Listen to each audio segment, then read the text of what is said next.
Hey guys, this is HD, and we are back for game number 2 between Liquid Nazgul and our Terran player here. Actually, that threw me off a little bit because apparently the little one does play random, which was mentioned by Husky before, and I was expecting him to play Zerg, but he is Terran this time, so that was a bit of a throw-off.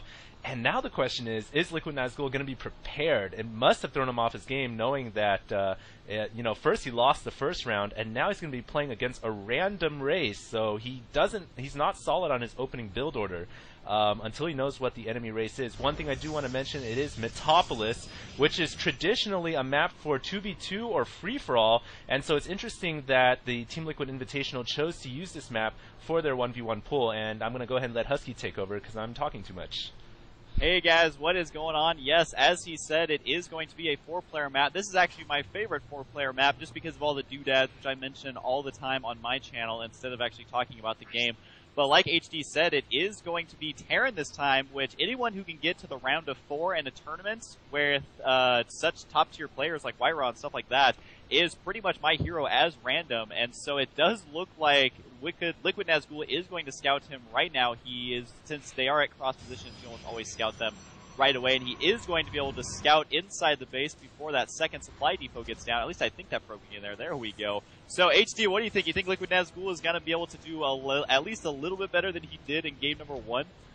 I do think so, yes, because this time Liquid Nazgul, he does have the early scout in. He knows exactly what's going on inside of the Terran player's base. And on top of that, they are cross positions from each other, so he should be a little bit less vulnerable to some kind of an early attack like we saw last game, which ended in less than 10 minutes. So hopefully we're going to be in store for a nice long game. I'm kind of curious to see what build the little one goes. He is getting his orbital command right at around 16, which that's pretty standard.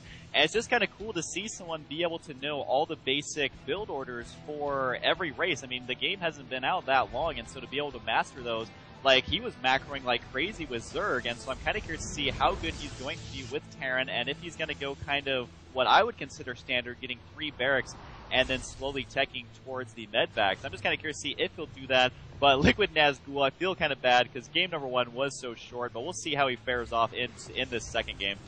One thing we do see is a tech lab coming out right away on the racks, and there is a Marauder coming out of the tech lab, so we could be expecting a bionic build from the Terran player. And I've got to say that M&M, Medic Marine, and Medivac Marine and Marauder is quite a mouthful. Yes, it is quite the most powerful build as well for Terran players in almost every matchup, and it is their bread and butter, really. Look at that probe going down to 2 shots. And yes, there is one more racks going up, and I would expect a third one coming up soon as well. Yeah, if you guys are playing Terran, like if you're a newer Terran player in the beta, just kind of watch this game, see exactly what it is that they're doing, because like HD said, the Marine Marauder Medvac is the build you're going to see in just about every Terran game. I mean, if you're learning Terran, just go that build against everyone, and you'll be a pretty decent player just based off of that. So I think we're going to see something very similar. The second gas finishing fairly early here, but I think that's because he did get his... Whoa, he's actually researching Nitro packs for his Reapers. I just caught a glimpse of that as he's finishing a Reaper right now. So we may actually see some early harassment here. This is pretty sweet. And what is this Marauder doing? He's just like booking it out across the entire map by himself. Yeah, I was actually going to mention that too. This Marauder is coming out of the wet work. Perhaps what Little One wants to do is kind of show to Liquid Nazgul, look, I'm going for Marauder build right here, and then kind of come in through the back door with some Reapers. It could be interesting to see if that is his plan indeed. The Marauder is going to run away from the Sentry. Surprisingly, the Sentry actually does a lot of damage, as Husky would be probably really proud to tell you. Yeah, the Sentries, they are supposed to be just support units. Like, that's supposed to be, I think that's pretty much their description. But I don't know, man, just how they're programmed right now, they do a lot of damage, and the Stalker and Zealot get caught whiff of that Marauder, and they're gonna try and hunt him down. I don't know if the Stalkers can actually catch up to the Marauders, although just standing there is not gonna help that at all. But a cool thing about Stalkers is that you can just right-click them on an enemy unit, and they will chase it and shoot automatically if they can catch up. We didn't see that right now, though, as the Warp Gate technology is done. And I don't know about these Reapers. Do you think they're going to be able to do that much right now?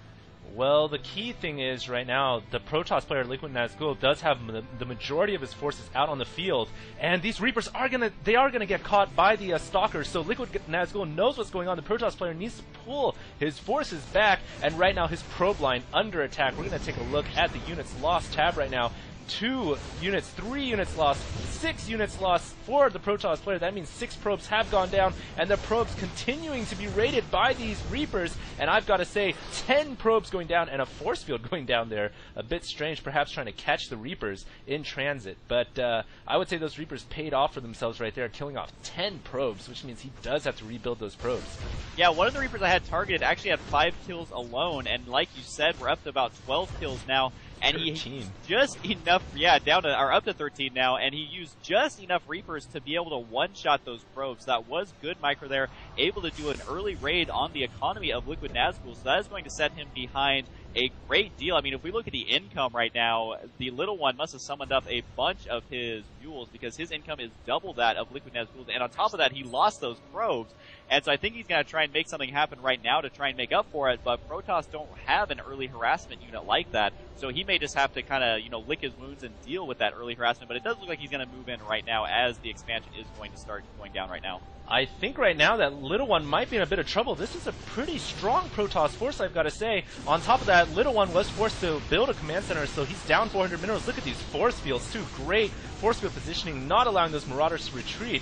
But at the same time, now the Protoss forces can't make their way up the ramp. Here they go, though, the force field wearing off, and another artificial wall coming out from under the ground, the supply depot as well. Siege tank also coming out of the factories, but no siege tech ready yet. And like I said, I think the Terran player was in trouble because he spent 400 minerals on this command center, and the Liquid Nazgul, just kind of knowing that the enemy player expanded, just kind of moved in, and now he's forced the command center to lift off and float back.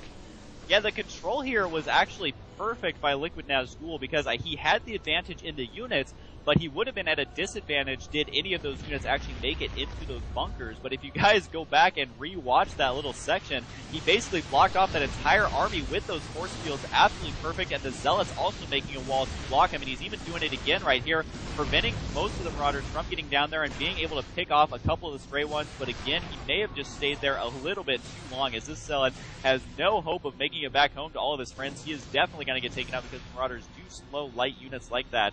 And, oh wait, maybe he will make it back. Maybe I'm just a big jerk. Yeah, I guess he will. So, I don't even know what I'm talking about, but Immortals are on the way. And again, Liquid Nazgul did quite a bit of damage there, but looking at the units lost, the cost for both players is about the same. But really, when you lose the probes, you lose a lot more than these numbers will actually show. Yeah, and Immortals, for Husky, they are the ultimate counter to the Marauder, are they not? They are very strong against Marauders. Yeah, they don't do as much damage versus the Roaches as they do against Roaches, rather, but they are very good against the Marauders. What you have to be careful with the Immortals is the lighter units, like even the Reapers and the Marines. They're the ones who really kind of just plow through the shields of the Immortals. Speaking of Reapers, there's 3 more actually coming into the play right here, and they might try to hop. They're not going to be able to hop into the main base from that position, though. But yeah, those jetpacks aren't nearly that powerful, but I think it's just regrouping his army. And look at this, running right into the Stalkers. So Liquid Nazgul not going to fall for this trick twice, and even an Immortal spawning over here. So this harassment is blocked off by that Immortal. Those Reapers were actually stuck on top of that Immortal, so he kind of regained a little ground there as the Reapers aren't cheap. I mean, 50 minerals, 50 gas, that stuff starts to add up if you lose that many. So it looks like Liquid Nazgul going to kind of redeem himself just a little bit there for a couple of minutes at least. Yeah, and I think right now we might be approaching the mid-game as the harassment has sort of died down. The Terran player has now kind of bunkered in with 2 bunkers at his natural expansion, as well as 2 siege tanks. That Observer going down there. And Observers now, if you guys didn't know, have had their cost increased to, I think, 100 minerals, 100 gas. At least it is 100 gas, so that is kind of a hefty loss there. Because, of course, gas is the most valuable resource during the mid-game. And here look at this, he's actually putting a starport as part of his wall in right here. And he's basically walling in this entire choke at his expansion. I'm talking about the little one. Hopefully you're looking over there. And with the 2 bunkers there, another thing about those bunkers is when you go to move out, you can actually salvage them